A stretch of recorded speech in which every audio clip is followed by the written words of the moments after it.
The Doomsday Clock is a representation of how close we are to doomsday, which would be a nuclear war, but it also encompasses the environmental issues, how close we are to extinction as a planet. So we're thinking that it would be good to give people more hope that we can turn back the doomsday clock. Mm-hmm. So what are some things that people could do to help turn back the doomsday clock, Olivia? Education, us showing the effects of what endless wars and climate degradation can be and what we can have instead. We don't need to rely on big corporations, whether those are weapons manufacturers or fossil fuel industries. Now, change happens locally, but we also need change on the global level. And so, Adnaan, you've been doing work on the global level. What kind of things need to happen to turn the doomsday clock back to a peace clock so that we're not facing this extinction by nuclear war?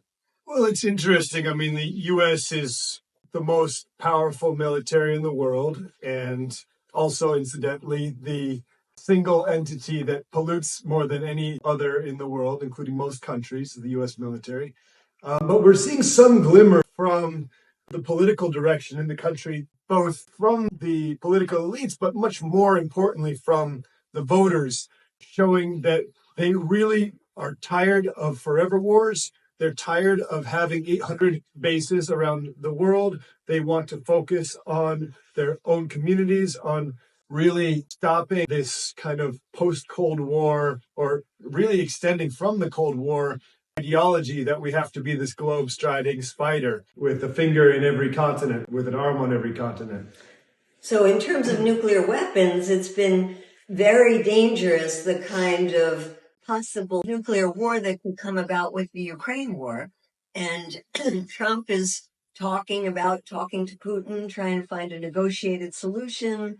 Is this something that we can work on to get more people, Democrats, Republicans, no matter what you call yourself, on board with? For sure. And not only with Russia and Ukraine, but also with Iran, and also in Latin America, and also with China. So certainly there are ever-growing political movements at this moment in the country that we should be really emphasizing and strengthening, putting our hopes in, of reducing those nuclear footprint and overall military footprint.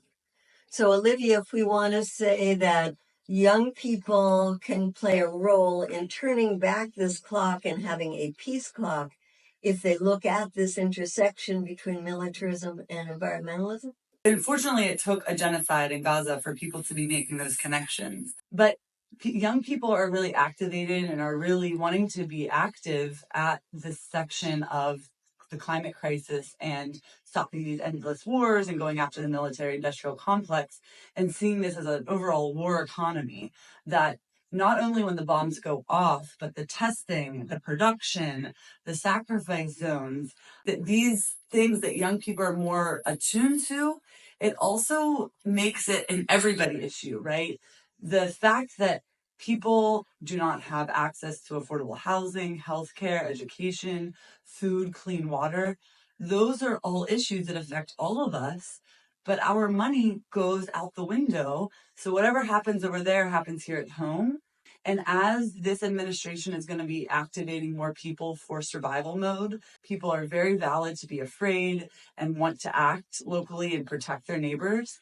And we can't lose sight that over 50% of our discretionary dollars goes to the U.S. Pentagon, which is the biggest institutional polluter in the world. And the modernization of nuclear weapons, we just heard costs over $50 billion, and that's just the numbers that we know. So where could that money go instead?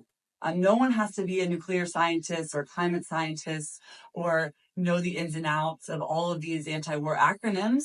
It just be down to money and just telling everyday people that our money should go here and not there, and turning that rage into action. And young people are really good at doing that and are energizing us to follow their lead and to also learn from people who've been doing this for a long time.